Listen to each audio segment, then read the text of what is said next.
이번 시간에는 빌립보서에 대해서 잠시 살펴보도록 하겠습니다.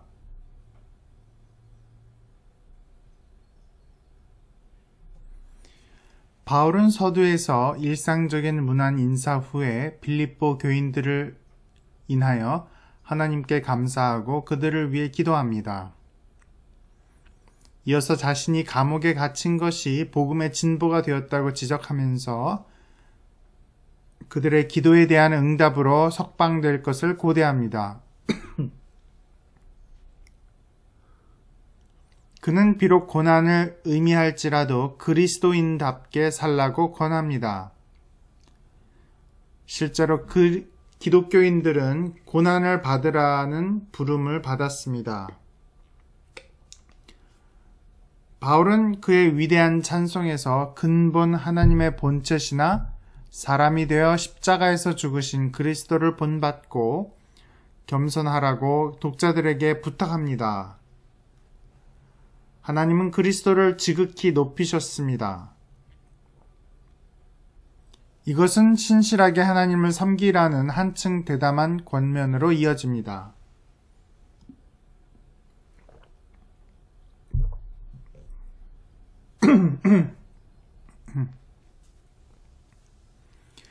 바울은 속히 디모데를 그들에게 보내기를 원하며 자신도 그들에게 가기를 원한다는 희망을 표현합니다. 또 병들어 죽게 되었다가 회복한 에바브로디도를 보내는 것에 대해서도 말씀합니다. 바울은 할례를 옹호하는 자들에게 경고합니다. 바울 자신도 유대인으로서 인생에서 자랑할 것이 많았지만 그리스도 예수를 아는 것이 중요하기 때문에 그를 위하여 모든 것을 잃어버리고 배설물로 여긴다고 고백합니다. 바울은 자신이 아직 완전함에 이른 것이 아니며 아직도 목표를 향해 가고 있음을 분명히 합니다. 그는 빌립보 교인들에게 주 예수의 재림을 기대하면서 그리스도와 연합하며 그리스도의 십자가의 원수로 징계를 받는 사람들의 본을 따르지 말라고 권면합니다.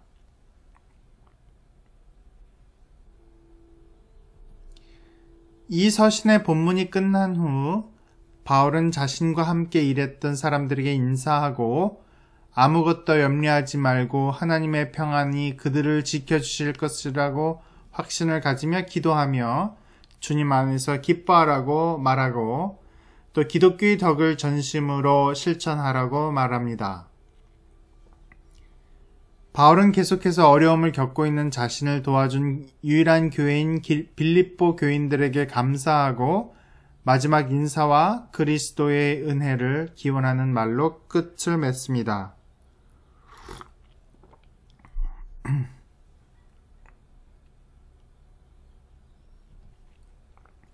이 서신은 바울이 기록한 것이라고 주장되며 이 주장에 대한 큰 이의가 제기되지 않습니다. 이 서신의 문체는 바울의 문체이며 정확하게 바울의 생애 중 어느 시점에서 기록되었는지는 알 수 없지만 가정된 상황은 참인 것으로 보입니다. 이 서신의 전체는 거의 보편적으로 바울의 것으로 인정되지만 빌립보서 2장 5절에서 11절의 기원에 대해서는 폭넓은 논의가 이루어지고 있습니다. 몰페, 아파르그모스, 후페르흡서어 등의 몇 가지 헬라어 단어들은 생소한 것들이며 또 바울 서신의 다른 곳에서는 발견되지 않은 단어들이 있고 운율이 있는 문체는 종교적인 히브리시에서 발견되지만 바울에게는 흔히 찾아볼 수 없는 것들입니다. 만일 이 구절이 히브리어나 아람어로 된 글을 헬라어로 번역한 것이라면 그런 어휘나 리듬이 잘 맞을 것입니다.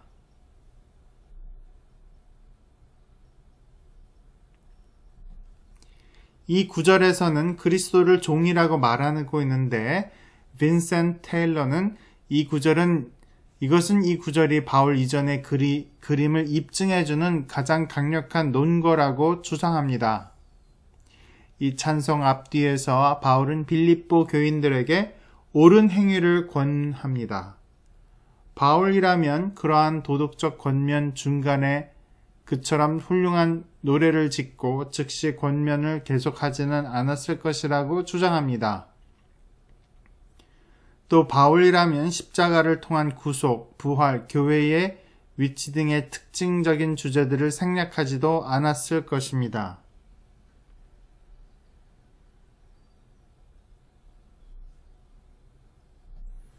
일부 학자들은 이러한 추론에 근거하여 이 찬송이 바울 이전의 것, 아마 초기 팔레스타인 교회의 것이라고 생각합니다.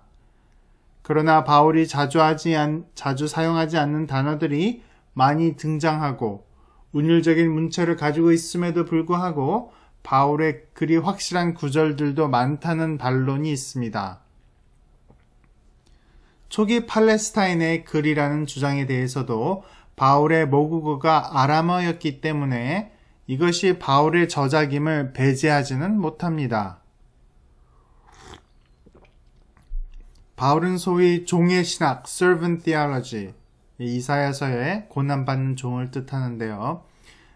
종의 신학을 사용하지 않는데 이 구절에서는 그것을 사용하고 있다는 주장에 대한 반론은 이 구절에서 전형적인 바울의 표현이며 이 찬송 전체의 바울 저작을 부인하는 사람들조차도 이 부분은 바울이 삽입한 것이라고 주장합니다. 일련의 권면 중간에 다른 부분이 삽입되었다고 해서 바울이 저자가 아니라는 견해를 진지하게 받아들이기는 쉽지 않습니다.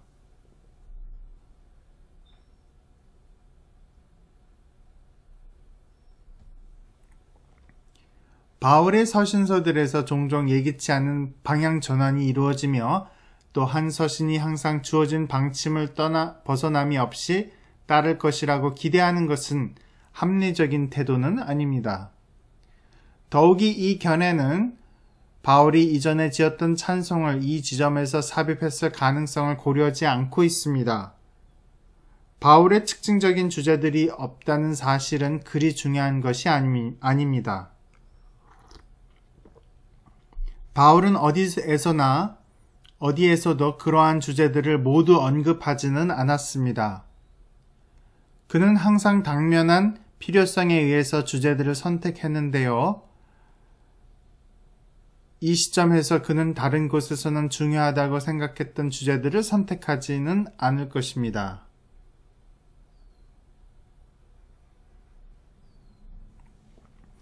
이 구절의 구조와 중심이 되는 논거와 관련해서도 비슷한 논쟁이 제기되고 있습니다. 과거에는 이것을 바울의 엄숙한 교리적 선언으로 간주하며 성육신의 신성포기 이론의 기초를 삼았습니다. 최근에는 그것의 형식에 보다 많은 관심을 기울였으며 이제는 그것을 시와 전래 기도, 간단히 말해서 하나의 찬송으로 보아야 한다는 것이 널리 합의된 견해입니다. 그러나 여기에 절이 셋인지 넷인지 다섯인지 여섯인지 또는 6개의 대꾸로 여겨지는지는 대해서는 견해가 일치하지 않습니다. 각각의 견해들은 단어들과 절들을 부차적으로 추가된 것, 바울이 자신의 논거에 맞춰 원본을 개작할 때 추가된 것으로 다룸으로써 유지되는 경향이 있습니다. 오늘날 많은 학자들은 1세기의 기독교 찬송이 현대의 시형의 표준에 일치해야 한다고 지나치게 강력하게 주장을 한다는 결론을 거부하기는 어렵습니다.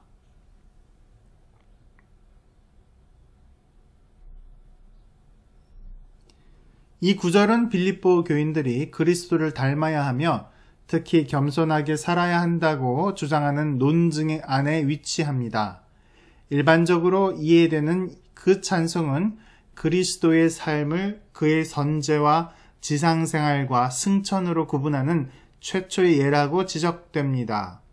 그러나 일부 학자들은 그 분석을 반박합니다. 예를 들어 던컨은 6절에서 그는 하나님의 형상이셨다, 참 인간이셨다 라고 이해하는 것을 정당화시키기 위해서 페슈타의 시리아어로 쓰인 성경인데요. 페시타를 지적합니다.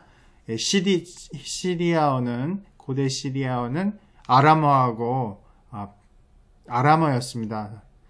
이렇게 이야기하면 그 구절은 의도적으로 비천한 길을 취하신 예수와 큰 재앙으로 이어지는 자기 과시의 길을 추구한 아담을 대조하고 있습니다.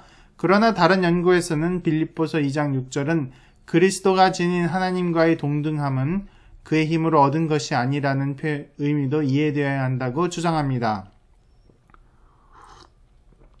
즉 그러한 동등함은 본질적으로 그리스도의 것이지만 그리스도는 매우 겸손하시며 아버지의 뜻에 순종하셨기 때문에 그것을 자기의 공적으로 취하지 아니하시고 자기를 낮추시고 인간이 되셔서 십자가에서 죽는 길을 취하셨다는 것입니다.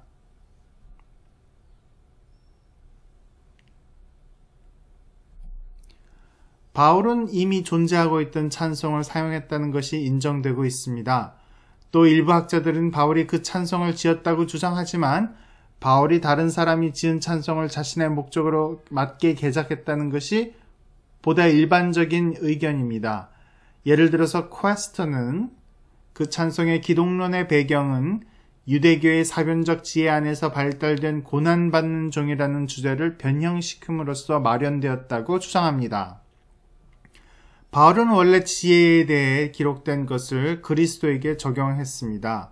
그것은 많은 산문체 구절을 삽입하여 그 찬송을 어느 정도 개작했음을 의미했으며 그것은 원래의 시적인 형태를 재구성할 수 없다는 것을 의미합니다.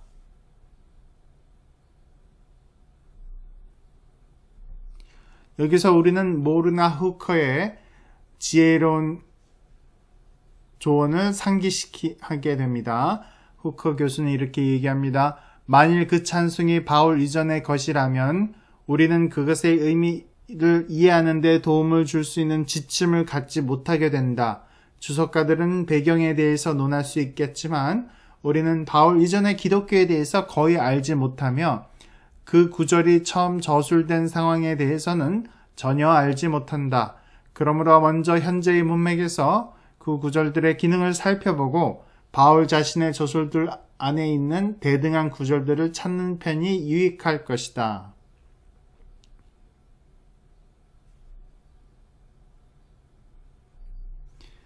랄프 마틴, 몇 주 전에 돌아가셨는데요. 는 대체로 캐제맨의 연구에 기초를 두어서 그 찬송이 겸손에 대한 교훈으로 사용된다는 일반적으로 받아들여지는 견해를 거부합니다. 그의 견해는 그것은 너희 안에 이 마음을 품으라 곧 그리스도 예수의 마음이니 보다는 그리스도 예수 안에 있는 자들에게 합당하게 행동하라는 말로 이해되어야 한다. 바울의 윤리의 지배적인 주제는 본받음이 아니라 죽음과 부활이다. 더욱이 영광과 존귀를 받으신 그리스도를 표현하는 그 찬송의 끝 부분에서 이상한 방법으로 다시 겸손을 가르칩니다. 마틴은 그 찬송이 너희의 행동과 교회 관계 안에서 영광의 주님의 자기 비하와 죽음과 존귀에 의해서 자기의 몸된 교회 안에 자리 잡은 사람들의 전형이 되라는 의미로 여깁니다.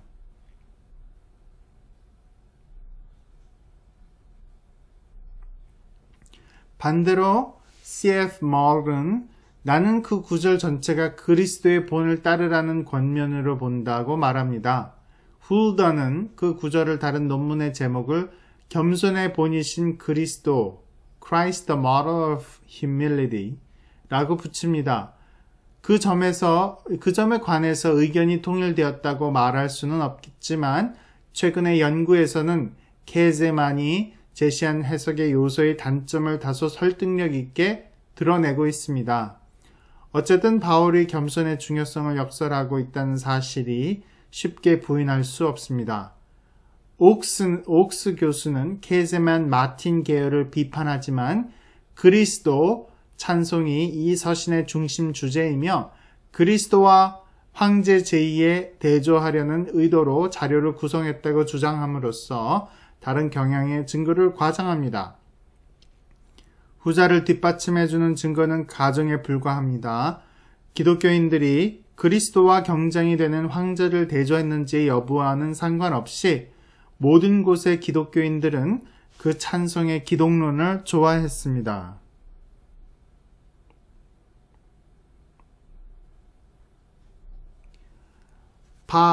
바울이 그 구절을 직접 썼는지 아니면 초대교회에 잘 알려져 있는 것을 취한 것인지에 대한 논증들은 꽤 균형을 이루고 있습니다. 그 구절은 너무 짧기 때문에 어떤 방향으로든 설득력 있는 이유를 제시할 수 없습니다. 그러다 만일 그 구절이 바울이 쓴 것이 아니라면 누가 그것을 썼든지 전혀 상상할 수 없습니다. 엄청나게 많은 제안들이 있겠지만 모두 순수한 공론에 불과합니다. 더욱이 바울이 그것을 인용했다고 가정한다면 그 구절은 바울이 말하고자 하는 내용을 전하고 있기 때문에 인용했을 것이며 또 그것은 우리가 그것을 바울의 틀 안에서 해석해야 한다고 의미합니다. 그래서 제 박사학위 논문이 빌립보서 2장을 포함했는데요.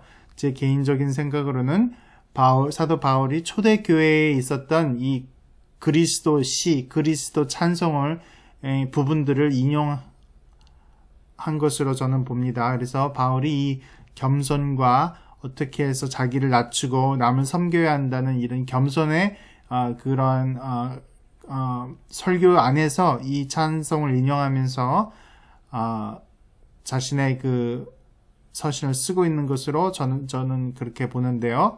예, 그래서 가스나하고 무하고 조금 틀립니다. 예, 여러분들 수고하셨고요. 예, 다음 시간에 계속하겠습니다. 수고하셨습니다.